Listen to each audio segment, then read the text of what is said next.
चुड़ैल का होलिका का दहन। होलिका दहन का समय था। चारों तरफ लोग ही लोग थे जो कि चुड़ैल के खौफ से डरे और सहमे हुए थे। बीचों बीच होलिका दहन चल रही थी। तभी चुड़ैल एक इंसान का गला पकड़े हुए उसे हवा में उठाकर डरावनी आवाज में बोलती है। क्या लगा था तुझे कि तुम मुझसे बच जाएगा? नहीं, लोग एक बार भगवान से बच सकते हैं, मुझसे नहीं। अब अपने कर्मों के फलों को लेकर इस दुनिया से हमेशा के लिए विदा होना होगा तुझे। प्लीज प्लीज प्लीज मुझे छोड़ दो। मैंने तुम्हारा क्या बिगाड़ा है? मुझे छोड़ दो प्लीज। नहीं छोड़ूंगी तुझे। आज तेरा होलिका दहन होकर ही रहेगा। जा, तुझे तेरी मौत बुला रही है।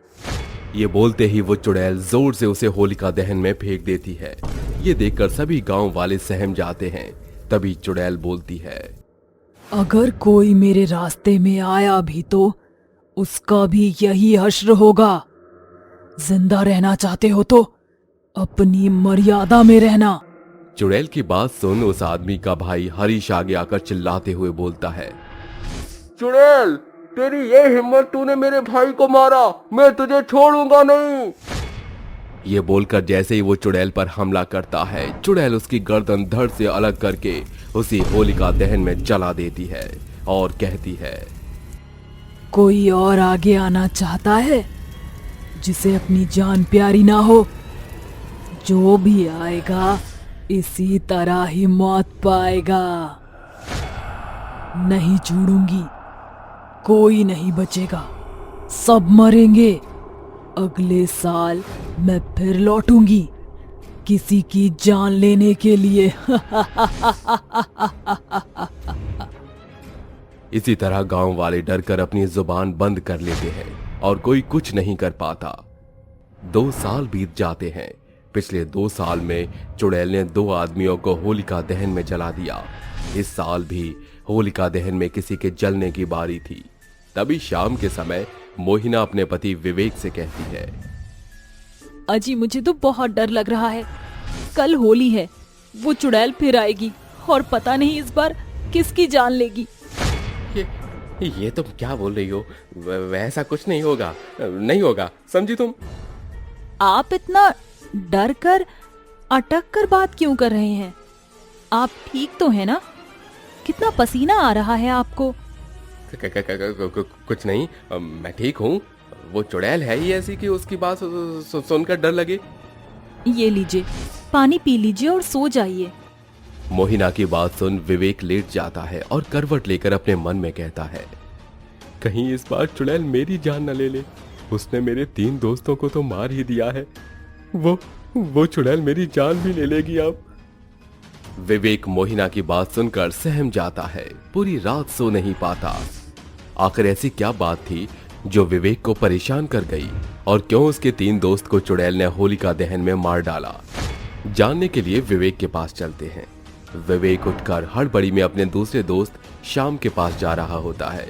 जाते जाते वो रास्ते में गिर जाता है। तभी वो बोलता है, अरे मैं कैसे गिर गया? तेरे कर्म ही ऐसे हैं और तू कितना गिरा हुआ इंसान है, ये तो तू भली भांति जानता होगा। ये आप क्या बोल रहे हैं बाबा? कुछ भी। सब जानता हूं तेरे बारे में। जो तूने किया है उसका पश्चाताप तुझे करना ही होगा। तुझे अपनी जान देनी ही होगी। वो आएगी, वो जरूर आएगी और तू बच नहीं पाएगा। ये क्या बोले जा रहे हैं आप? मैंने कुछ नहीं किया, कुछ नहीं होगा मेरे साथ। कौन आएगी? जब तक विवेक उन बाबा से अपना जवाब मांगता, वो बाबा अचानक से गायब हो जाते हैं। विवेक को बहुत डर लगने लगता है। गांव के सभी लोग उस चुड़ैल की कही बात से डर जाते हैं। हर जगह उसी के खौफ की बातें हो रही थी। वहीं दूसरी ओर चुड़ैल विवेक को ढूंढते हुए मुखिया के घर में घुस जाती है और बोलती है, ए मुखिया, जल्दी बता मुझे, वरना मौत से हाथ धो बैठेगा। बता, सुरेश का साथी विवेक कहाँ है, जो हमेशा उसके साथ ही रहता था? जल्दी बता, कहाँ है? मुझे नहीं पता, मुझे छोड़ दो, मैंने तुम्हारा कुछ नहीं बिगाड़ा। बताता है या तुझे भी होलिका दहन में स्वाहा कर दूं। बताता हूँ। वो विवेक का घर उस जामुन के पेड़ के पास ही है। चुड़ैल उस मुखिया की बात सुनकर विवेक के पास चली जाती है। होलिका दहन का समय हो जाता है। सब होलिका के पास ही खड़े होते हैं कि एक तेज आंधी आती है और पहले की तरह मंजरी चुड़ैल वहां विवेक की गर्दन से उसे घसीटते हुए आ जाती है और बोलती है, तेरे मरने का समय भी आ गया है ना विवेक। आखिर कब तक तुम एक दूसरे की खैर मनाते रहोगे? जैसे तेरे 3 दोस्त मरे हैं वैसे आज तू भी मरेगा। मुझे छोड़ दो, मुझे माफ कर दो। देखो तुम जानती हो मंजरी, मैंने तुम्हारे साथ ऐसा कुछ भी नहीं किया। तूने कुछ किया है या नहीं, लेकिन तू उस समय मौजूद था, सब रोक सकता था, जो कि तूने किया नहीं। अब मरने के लिए तैयार हो जा। जैसे ही चुड़ैल विवेक को मारने जाती है, उसकी पत्नी मोहिना वहां आ जाती है और चुड़ैल के पैरों में गिरकर अपने पति की सलामती की गुहार लगाती है। तभी चुड़ैल बोलती है, इस तरह मैं भी इससे भीख मांग रही थी कि छोड़ दो मुझे, बचा लो, लेकिन किसी ने मेरी एक ना सुनी।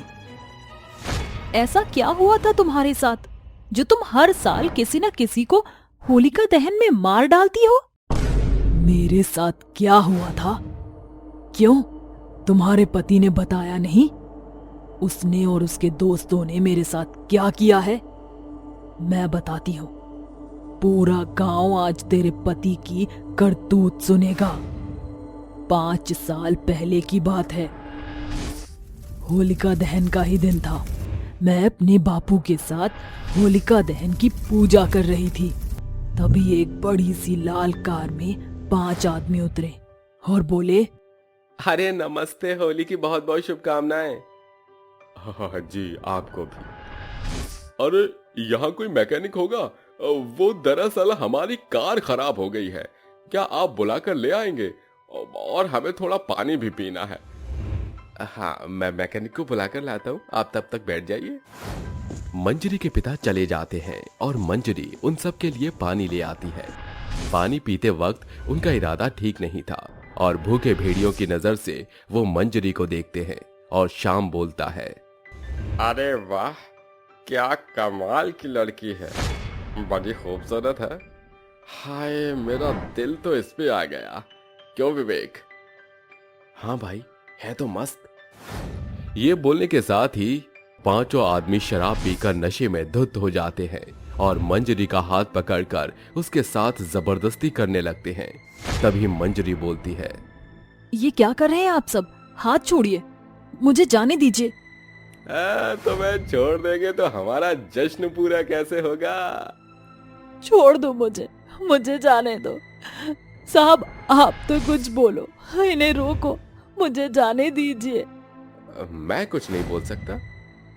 इस तरह मंजरी के बोलने पर भी विवेक उसकी मदद नहीं करता और सभी मिलकर मंजरी के साथ जबरदस्ती करते हैं और नशे की हालत में उसे होलिका दहन में जला देते हैं और वहां से फरार हो जाते हैं। तभी से मेरी आत्मा इन सब से बदला लेने के लिए भटक रही है। इसको भी मरना होगा, किसी को नहीं छोड़ूंगी मैं। मंजरी इतना कहते ही विवेक को भी उसी होलिका दहन की आग में झोंक देती है। उसकी पत्नी रोती रहती है, वहीं चुड़ैल हंसती रहती है। गांव वालों को मंजरी के साथ किए गए अन्याय की खबर हो जाती है और वो कहती है, आज मेरा एक और बदला पूरा हुआ। जिस तरह इन्होंने मुझे होलिका में दहन किया था, उसी तरह मैं अपने गुनहगारों को भी करूंगी। अगले साल मैं फिर आऊंगी और उस शाम को नहीं छोड़ूंगी। चुड़ैल ये बोलकर गायब हो जाती है और अगली होली का इंतजार करती है। होली से 1 महीने पहले शाम भागने की कोशिश करता है, लेकिन चुड़ैल उसे अपने जादू से वश में करके रखती है। वक्त बीतता है और होलिका दहन का फिर वो दिन आ जाता है और सारे गांव वालों के बीच चुड़ैल शाम के पेट में अपने बड़े बड़े नाखून से उसे चीर देती है और होलिका की आग में झोंक देती है और हंसते हुए कहती है, आखिर मेरा बदला पूरा हुआ। बापू, आज मैंने आपकी मंजरी का बदला ले लिया। ये बोलते ही चुड़ैल को मुक्ति मिल जाती है और वो हमेशा हमेशा के लिए गांव को छोड़कर चली जाती है, जिसके बाद सब खुशी से बिना डरे होली मनाया करते हैं।